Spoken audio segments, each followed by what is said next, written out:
had I'm one, absolutely but it was a rubbish horrendous one. with this selfie stick, so it's just going to be in my hand. And I look tiny again. You kind of... I'll sit up a little bit. How tall are you? 5'9"-ish. That's about, yeah, I'm 5'9"-ish, so... Yeah, something like that. So we'll see if anyone jumps on. They should do. I need something to... I've been waiting. They've all been waiting for me to... I do this. I've done it again, people. I've done it again. Hello, Dazza. I've done it again because I forgot my selfie stick. And I've not to prop it on. No, I don't think we have anything, to be honest. Oh, that candle holder, do you think... If it'll hold it. I don't know if it's going to be too low. Hello, world. Hi. Keep it clean tonight. I have no intentions of doing what happened last night. And actually, it wasn't rude whatsoever. It was just people... You can prop it somewhere. Yeah, that's going to look too down. Yeah. I've got hope that can... No. Don't know what. Me? We're going to have to try makeshift. I have Antony here. He's not. He's gone into the kitchen. I'm trying to find something, but no. Try to find something to prop it. No. I'm just absolutely naff and useless. I did have a selfie stick, but it was a rubbish one, so I got rid of it. So I'm just going to hold it with my hand again.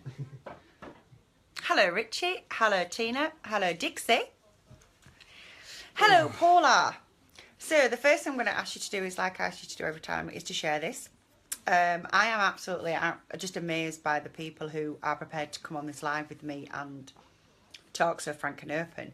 So tonight it's Antony, and I know that you have been really, really, Yes. really nervous about this, haven't you? Yes. Just forget about the camera. Just forget. He Yeah. said he said, look at me, I'm in my scrubs. With I've got my granddad's slippers on. So, yeah, this is going to be...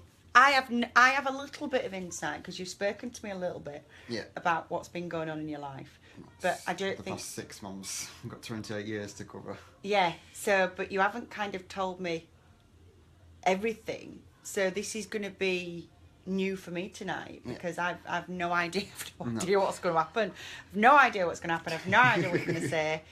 I do know that you're heavily involved in Andy's Man Club and you were with them last night on the BBC. Bit you bottled out of speaking on the BBC. I did on the BBC, but I didn't for Andy's Man's Club. I managed to speak for that one, so that was a big That's step. Brilliant. That was a good one, yeah. That is brilliant. So you're on here tonight. Yep. Speaking to me. And this crazy, crazy people who join us. No, you're all amazing. Hello, Christine. You can interact with them if you want to. Or you can not. Shared, and it is a doddle. You're going to smash it. It is. That's Dazza, yeah. Dazza was really very well. nervous. Very, yeah. He was really nervous, and he was like, oh, I feel sick and all the rest of it.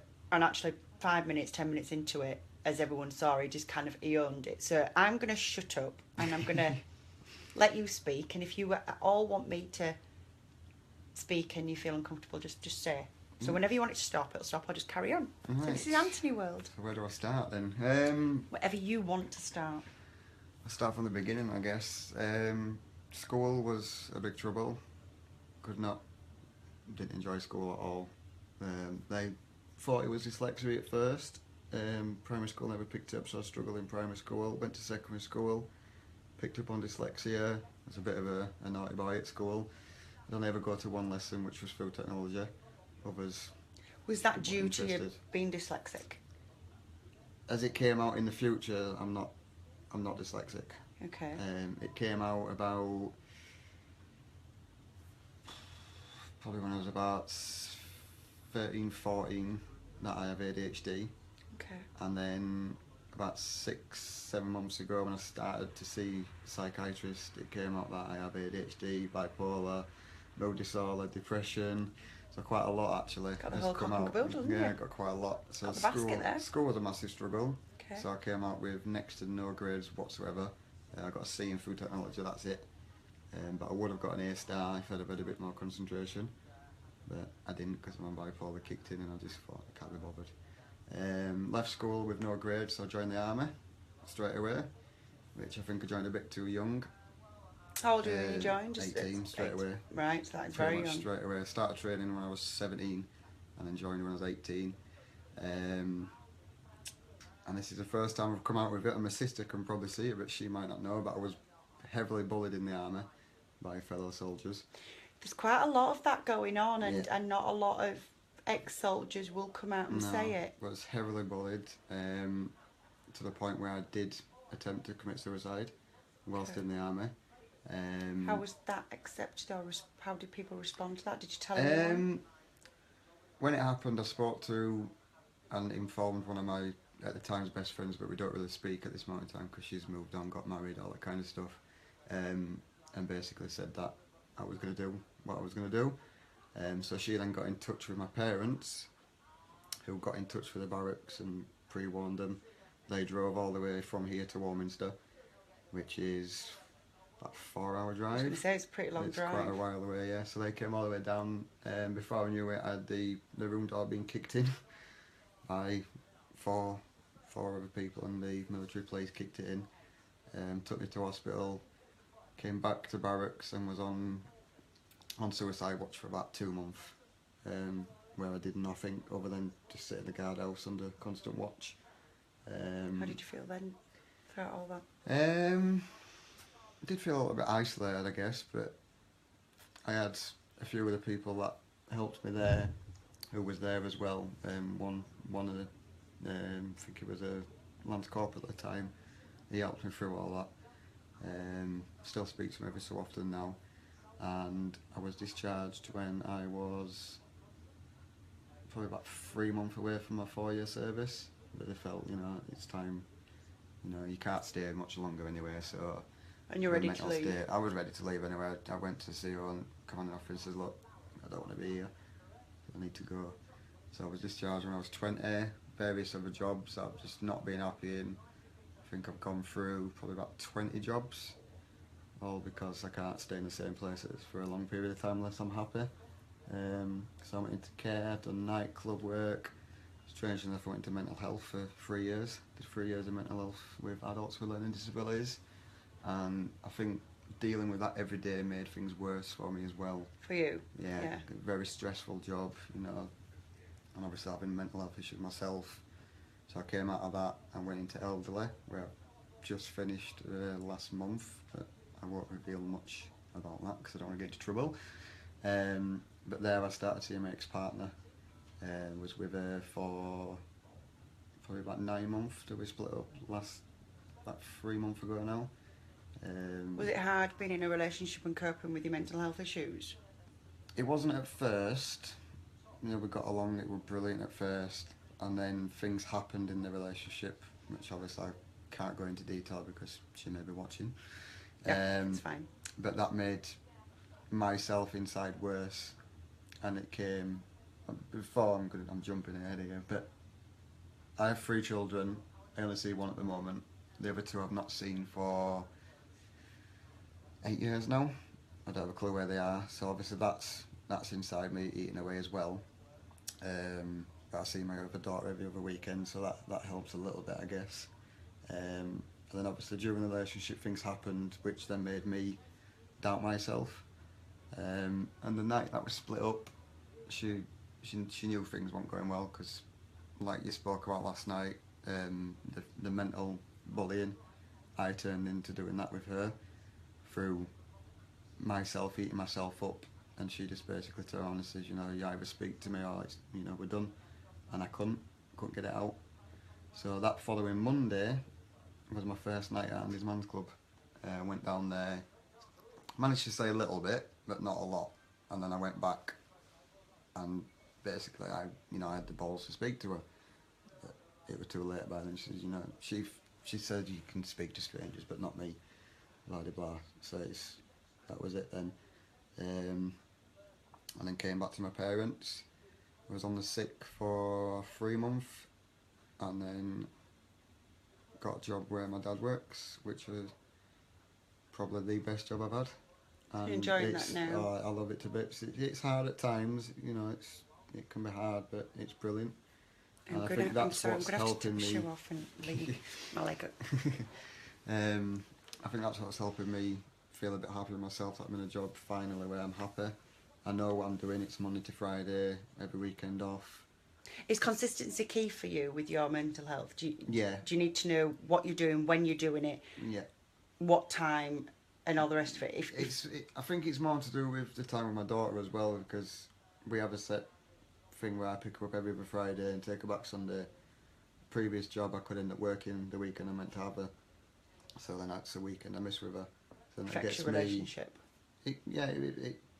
She's only 5, so she don't understand properly that it's my weekend.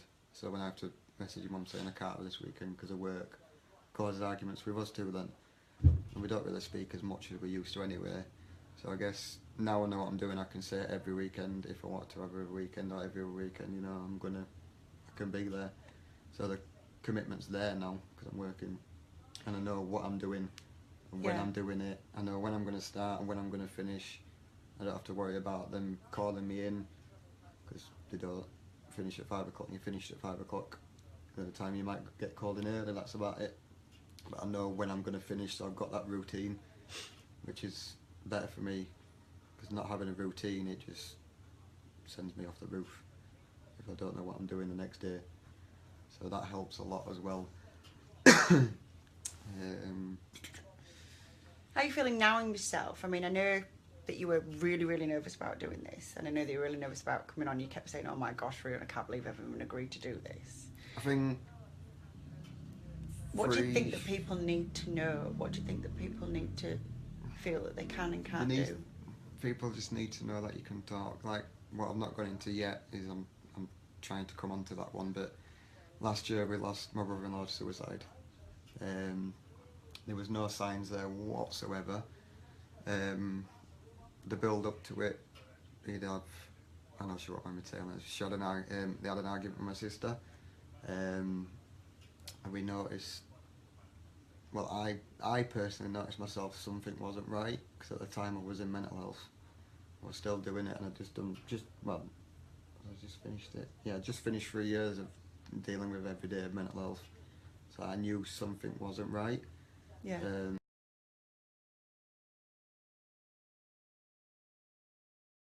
At a pinnacle point as well. Yeah. Right, we're back, guys. Sorry, my connection. Where was we? So yeah, I'd gone to the doctors. Basically, the doctors had done what they usually do. No, we can't do it now because you won't admit there's something wrong. Everyone's saying it's bad signal. Right, Wi-Fi. Guys, stay there. I'm going on the Wi-Fi. Do not go anywhere, please. I do this every time. I'm absolutely bloody useless. Stay there, going on the Wi-Fi. 1 minute, 1 minute, 1 minute, 1 minute. Back. We are back. I am bloody useless. Just right in the point of you having a really good, open up about it. I did pre-warn you we had Wi-Fi before you got here, but never mind. I'm useless. I am really bad. So, when you lost your brother-in-law, did you feel that there was more that could have been done for him? Yes, a lot more. From when he spoke to the doctor and his dad came back and said it was clear he needed to be sectioned. Because he wouldn't admit that there was something wrong. He wouldn't admit there was something wrong. But we knew full well that the day they had the fallout, my mum and dad drove over there and he saw them pull up and he threw a brick at the car, which that wasn't him. Not him at all. And my dad said to the police he's not interested, don't press charges, because they had a witness to him doing it. The police therefore had to action it. Right. So he knew then that the police were looking for him, which obviously built up on top of him. And he also did a few things at home, like I don't know what he did now. I think he'd smashed the window. So he'd therefore gone and sold a few things that he needed, like the car. He'd sold the car to pay for the window to be fixed, but he didn't have enough to fix the window. So he then sold something else, still didn't have enough. And then the day that it happened, he'd spoke to my sister and was ready to come and get her and make a start of it. But then he'd realised, I've sold the car, how am I going to get her? So I think everything over the past couple of weeks beforehand had built and built and built to the point where he'd locked all the doors, and at the time, how old would my nephew have been? About 14. My nephew was over there because that's where they used to live. They used to live over in Fleetwood. So my nephew was over there at school still, and my sister was over here. He'd gone over to see his girlfriend, and he'd gone round to the house in the morning. Yeah. All the doors were locked, and he had the music on, you know, making it look normal. So my nephew then thought, okay, I'll go to school. So he went to school, went back at 3 o'clock. All the doors were locked, same music channel on, same lights on. So he went back to his girlfriend's and says, you know, something's not right, you know, and explained. So they went to the police station and told the police, and their response was, we'll send someone round as soon as we can, we're busy. So 11 o'clock at night they got there, and he went there about 4 o'clock I think it was. No answer. So they broke the door down and obviously found him. I think from the attic he'd managed to Hang himself. do a tourniquet or whatever it's called, I don't know, and hang himself in from the attic. How did that make you feel with everything that you're battling with and with your mental health issues that you've got? How did that make you feel? Well, I got woke up about 2 o'clock in the morning from my mum, and if I'm woke up I don't have a clue what day it is, I don't even know what's going on. She's in hysterics, told me what's going on, and I just come on and I'm like, oh. Didn't know what had gone on until I woke up properly. Yeah. And then it hit me really, really bad. But I never spoke to anyone About it. I just kept it, just plodded along, everything's fine, you know. Do you find a lot of people do that? A lot of people don't open up, don't speak, don't talk. They keep it locked inside themselves, Yeah. and they try and put on this brave, amazing front that everything's fine, I'm coping, but inside them, it's a completely different story. I think in males as well, it's more they do that as well. Because I know my 2 sisters, you could tell my mum, you could tell it. He just ate them alive. You could see it. But like me and my dad, I mean, my dad's quite a strong person, but he's openly met to me, I think, every day. So he can say that, but he's quite a strong person, so he can deal with it. But I just plodded along like everything was fine. Went back to work, and it just built and built and built and built and built. And then obviously it started to affect my relationship with my previous partner, who don't think she quite understands mental health, to be honest, and what depression is. Somebody said to me the other day, I'm going to say this, someone said to me the other day, and she's actually now agreed to come on a live with me, and I was actually pretty shocked because some of the stuff she's been through is very, very traumatic, but she's a very, very strong character. And she says, but what is depression, or what is anxiety, or what is this and what is that? And I said to her, when you were sexually abused and you were opening up and you finally opened up about that, because she suppressed it, she locked it in and pretended that it wasn't happening. Yeah. And she was young. When she finally came out with that abuse and she was being honest about it, the abuser came in the house when she was talking to the police, and she said everything just crumbled on her and she couldn't cope, and she just felt very... It's a sick feeling. She said it's a really kind of anxious, giddy, sick, overpowering feeling that she said, I just felt frozen.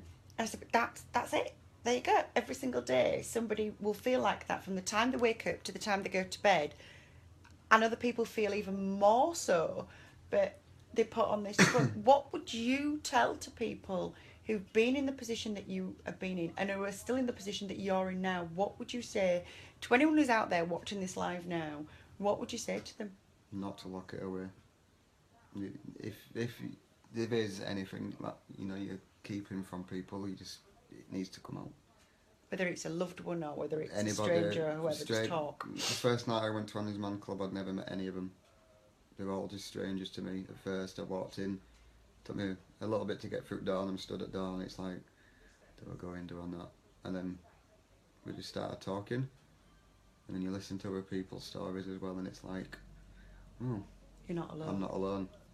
And then the second week I went back, I just came out with probably about 40% of the things that has gone on, and week after week you just progress more. So definitely, if there's things that you need to get out, it needs to be done. Do you think your relationship would have been saved if you had have come out and got it out sooner? I think so, possibly, yeah. I think I think I let it get a bit too far. You know, it affected my work. I didn't want to go to work. I'd have an argument with her, and I'd storm out and just, you know, ring up to. I'm not coming in today. Not coming in. I can't be bothered. So if I had one of my bad days, I'd be like, no, not coming in. But then I'd find excuses why I wasn't going in. So it's like, I don't know, I'm sick or don't feel well, even though I probably could have gone in and done my shift and cracked on with it. But it's You want to hide yourself away from the world. I mean, I've only just started going out after probably nearly a year of not socialising properly. I know, you remember, you mentioned to someone on here that... started to go out, and I managed to go... You've only just started to go out. I went out last weekend with my two sisters and a couple of friends, and then 3 weeks before That felt good? Didn't in the morning. I felt a bit rough in the morning. The aftermath of alcohol. It's a bit of a rough. sod, that one. Yeah. But we had a bit of an issue on the night out, which led me to not getting in until 6:30. Because some idiot decided to advise me to go and jump off a bridge. Oh. I don't know. I couldn't find him. Was it a high bridge? He told me to go and jump off North Bridge. And you were on North Bridge? No, I was in the pub. Were you going to go jump off North Bridge? No, I was going to go and find him and be He a bit, wanted bit to- drunk. Was Yeah. he... But I got... Did he want to jump off I North got Bridge? myself agitated and wound up. Which is very understandable. Even more so, it was a year since we buried my brother-in-law. It was like the year anniversary of his funeral, and I was extremely drunk. And then some guy says, And do you then want to some come guy jump off said North that. Bridge with me? And I think he saw my face turn a bit red and made a sharp exit for the door, and I tried to go and follow him. So I was walking around town very drunk and annoyed and upset, and came to 6:30 and I thought, I think I better go home now. Did you inform anyone that... I mean, hopefully nothing went on and that from the news the next day no one did jump off North Bridge? No one did. But I did at like 4 o'clock in the morning message my sister and advise her that I'm going to go and find this guy, and yeah. But she didn't. Yeah, but at least respond but at least you wanted to do that. At least you even in the drunken state that you were, you felt that, hang on a minute, somebody out there is needing some help, and I'm going to go do it. But obviously that then set off your anxieties. And then I wanted to go and find this guy and talk some sense into him. No, it wasn't the guy that was going to jump off the bridge. The guy that I was trying to find told me to go and jump off the bridge. Why did he tell you to go jump off a bridge? I've totally got that wrong there. I can't even remember why it was. It was somebody that we knew, who I was out with. They knew this Did person. he know that you... No, he didn't even know me from the beginning of the night.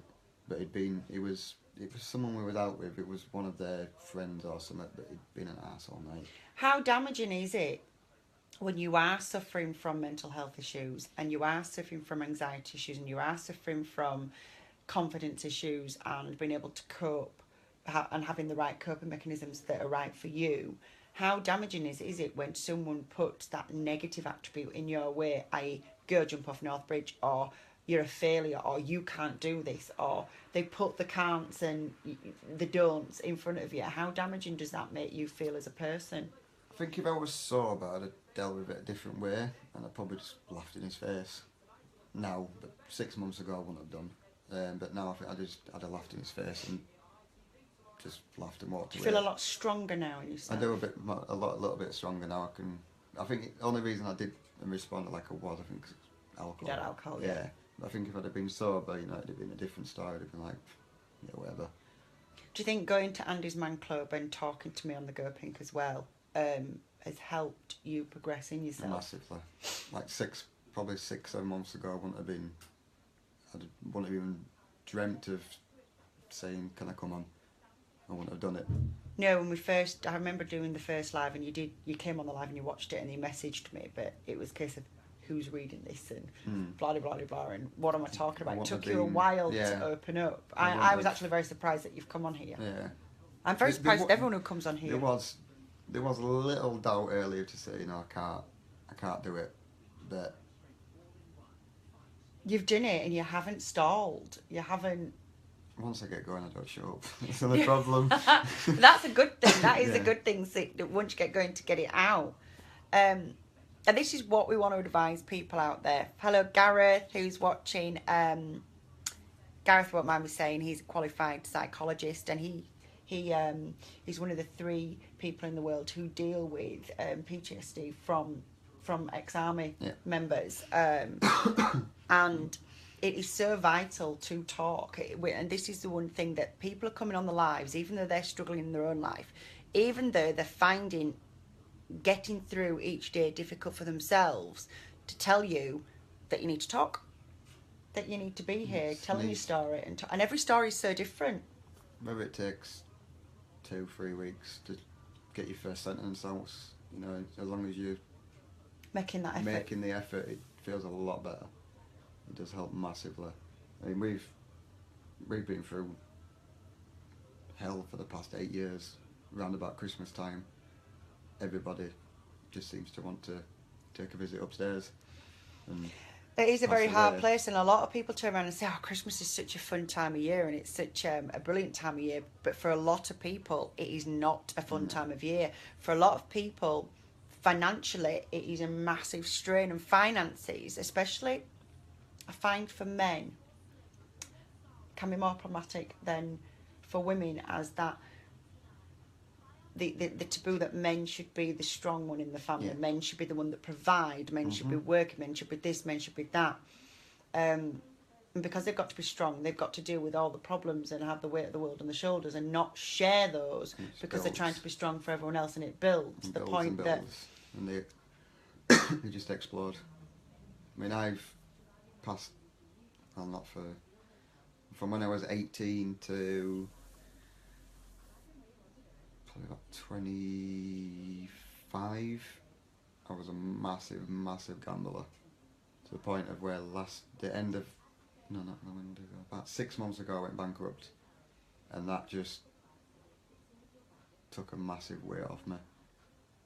just to go bankrupt. Just to to know that, obviously I know going bankrupt is never the best option, but when you look at it was you admitting that there was a problem. and you look at the list and you see like £20,000 worth of debt, just How I'm going to do it. it had to be done. So I says to my dad one day, I says, all these letters coming to the door, got my mum ringing me saying, bailiffs knocking on the door. My response, it's time to go away, I don't live there. But no, if they're going to come back, they're going to keep coming back. My mum's paid various bills off for me, to the point of where I'm probably still paying her back now. But knowing I've got family debts, it don't worry me. You seem to have a very, very supportive network with your mum and dad. Yeah. Do you find that is really important when dealing with any emotional issues in life, that you have a really good support network? But you didn't open up to that support network, did you? They know some things, what's going on, like they know about my gambling issue. They're going to know an awful lot more after watching this live. They're going to know everything now. But they know most things, obviously, what's happened in the family, they know everything about that. So they know all that. They know about the attempted suicide, because obviously they came down that day when I was in hospital. But having people there does help. But even sometimes you can't even open up to them people that are there for you, and you can see that they're there for you. It's still a struggle. Like, I probably couldn't sit down like now and talk about all this straight out with my mum and dad. Or if I put my mind to it, I probably could, but I know they know most things anyway. So there's no I have to hide from them, really. Yeah. I mean, at first I was hiding the gambling issue from them, and they didn't have a clue How bad it had got. how bad it had got. But then it started to click on that Something was wrong. I'm spending a hell of a lot of money, but I can't say where it's gone. And it got to the point where my dad would make me sit down and say, right, you've had this money, what have you spent it on? And I'm like, don't know, can't remember. Knowing full well I'd know where it had gone, it's been bookies, and wasted it all. And then one day I just went, don't want to do it no more. I'm done with gambling. I think the most I spend in a weekend would be probably about £2 on a football bet. That's about it. So I've gone from £1,000 a day. Wow. Every month, because I get my wage when I was in the army. I put the money to one side to get home every weekend, and I just gone blow the wage. So I've gone from like £1,000 a day every month to like £1 a week, £2 a week. A massive change. And that's a massive change, and I don't think I could see myself doing that again. Knowing full well that you're not going to win. It's taking control of it as well. It's been able to see it for what it is, step back, see it for what it is, take control and have ownership. And this is a lot of stuff that I say on the lives. And I am, and Antony will agree with me, and anyone else who speaks to me will agree with me. I am brutally honest. I'm very brutally honest about things. And I don't mean that in a really condescending way or a nasty way. It's a case of, if you take the ownership for the problems that you have in your life, no matter how big or small they are, by taking ownership for them and by deciding to not deal with it yourself, to not be alone, to realise that there are people out there like myself, like Andy's Man Club, there are other organisations out there that will help you, that are non-judgmental. We're not here to judge you. I don't judge whatsoever. If anyone tells me something, even if it's something that I think, oh my gosh, that's a little bit horrifying. Nothing's really horrifying because it's not personally affecting me. It's personally affecting each individual. And I'm so, so, so proud of you, Antony, for coming on tonight and for opening up as much as you have done, because it's taken me weeks to even get you to speak a little bit. And you've just kind of come on the live tonight and gone, wow. I am really, really, really super proud of you for doing that. And anyone who's out there, would you say that it's good to come on the lives? I mean, and be honest. Don't just say it because people are watching. Just... No, it's if you know people are there, and they may be having the same issues as me, or somebody else that's been on previous, or that's going to come on, and then they'll realise that they're not on their own. The main thing is, people just think, it's just me. Everyone else is fine. You can walk that street and you can see everyone smiling and laughing and joking, but you never know what's going on inside.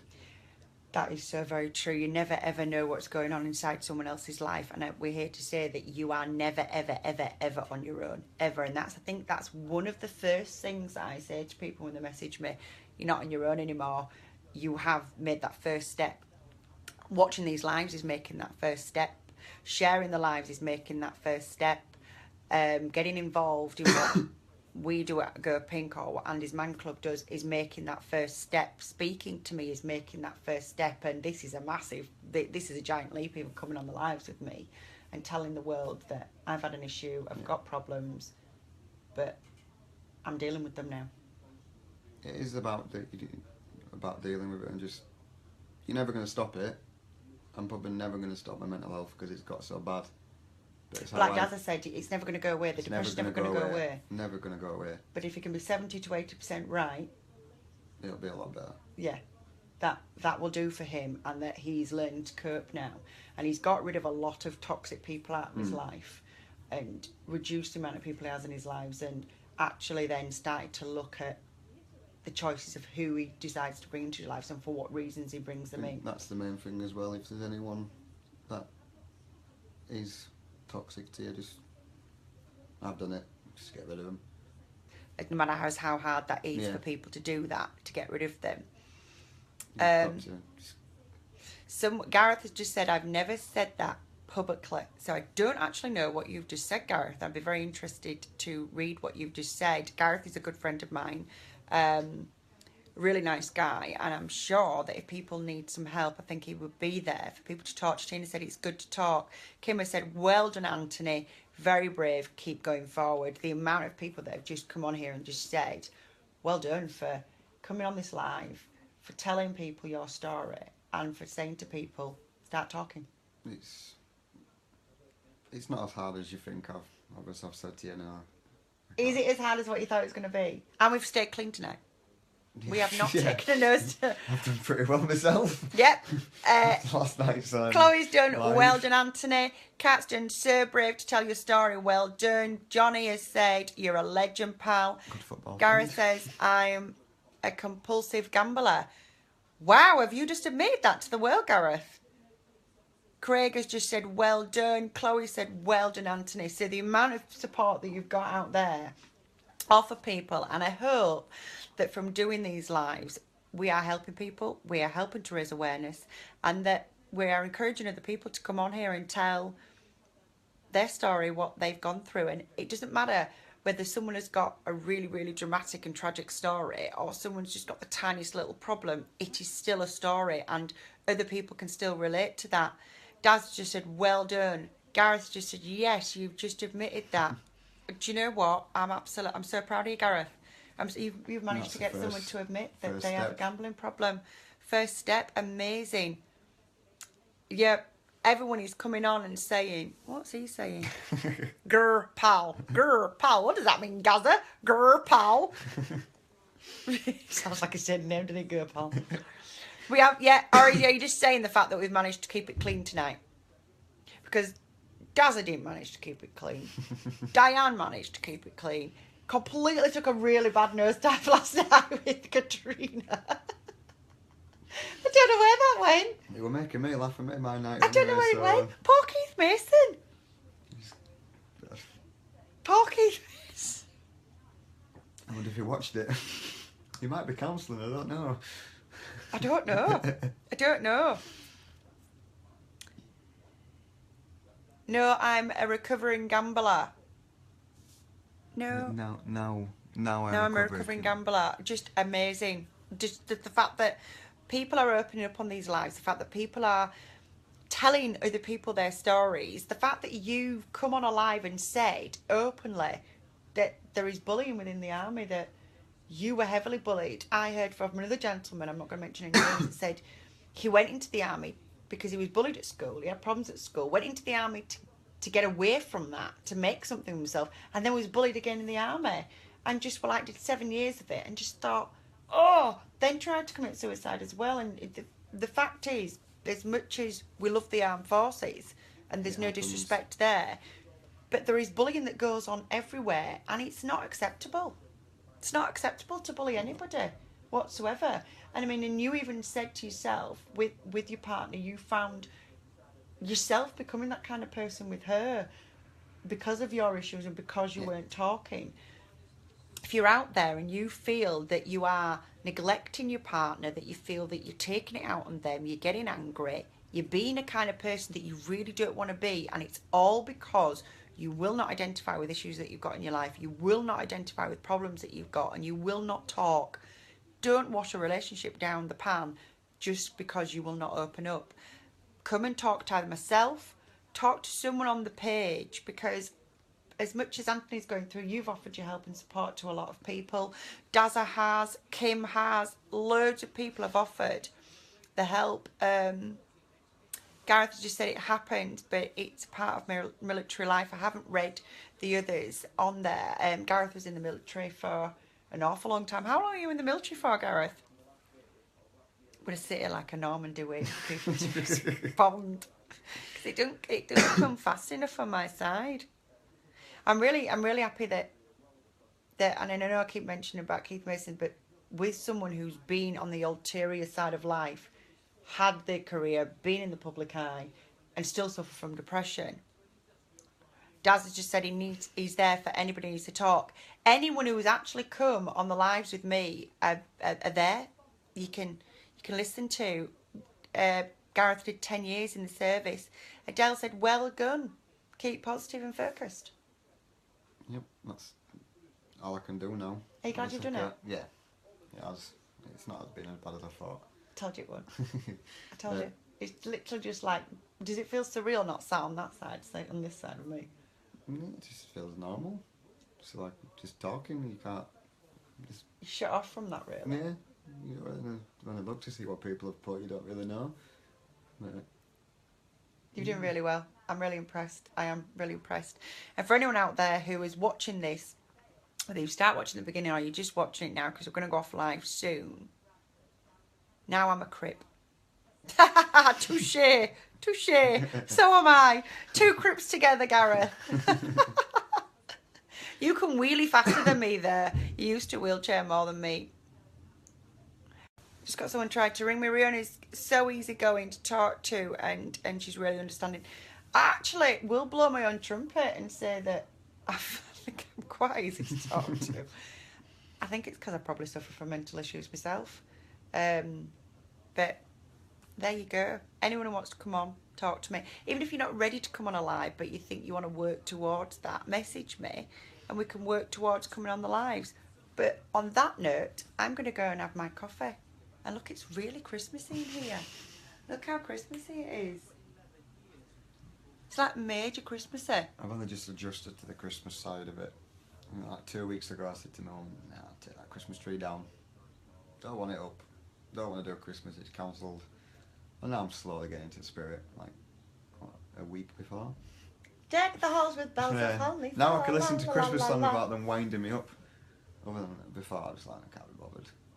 The stress of it and the money side, and it's like, what am I going to do? Blah blah blah. No, it's just like, whatever. It's just. It will be whatever it will be. Just crack on. Just before it's like just another day.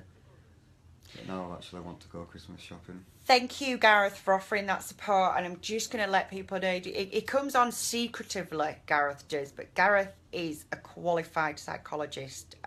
He's licensed. He really does a lot of work around PTSD. But he is there to help. And I'm glad you've offered that help and support, Gareth. He's really good. He's actually a very good psychologist. Alyssa's just put, I'm my real old pal. I hope you're okay. I'm fine now. Took some years, but yeah. Getting there. See, that would be another person that didn't have a clue. She does now. She does now. She knows now. But there'll be a lot of people who don't have a clue. Yeah, but that's the problem. People don't hiding. know. We hide an awful lot from the world, and it's getting it out there. So if you're watching this live, please hit that share button.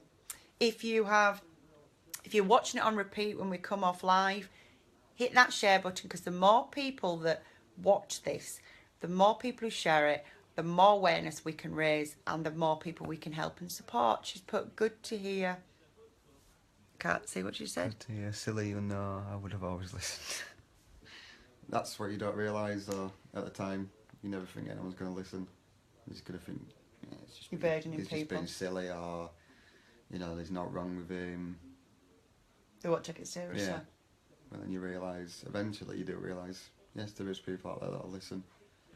And they don't think you're silly. And they don't think you're silly, yeah. They probably think you're silly No. now for not talking to me in the first place. Yeah. But, Probably, yeah. But Yeah. everyone's going to be in that where they, Gareth put sharing is caring, and it is. The more that you share your problems, the more the problem is half. The more you talk about it, the more you'll find that there are other people out there suffering as well, and you are not on your own. So on that note, me and Antony are going to say, we've stayed really clean today. This has been a good live. We've had a bit of a clean giggle. as well. You've There's stayed people clean. that might know me watching. I'm not a clean person. Yes, I have. I can't believe I came out. What did I come out with last night? I bounce off of women. No, I you bounce off men. But that was meant in a mental capacity, not a physical. I can't bounce off anyone. I'm bloody paralysed. I've just about got my leg up here. Not going there, Riona. Dear. Right, so on that note, from me and Antony, Good night. good night. Please share this. And if you want to do a live with me, get in contact with me and we'll arrange you to come on the page and do a live. Bye. See ya. See if I can come off. Oh, can't.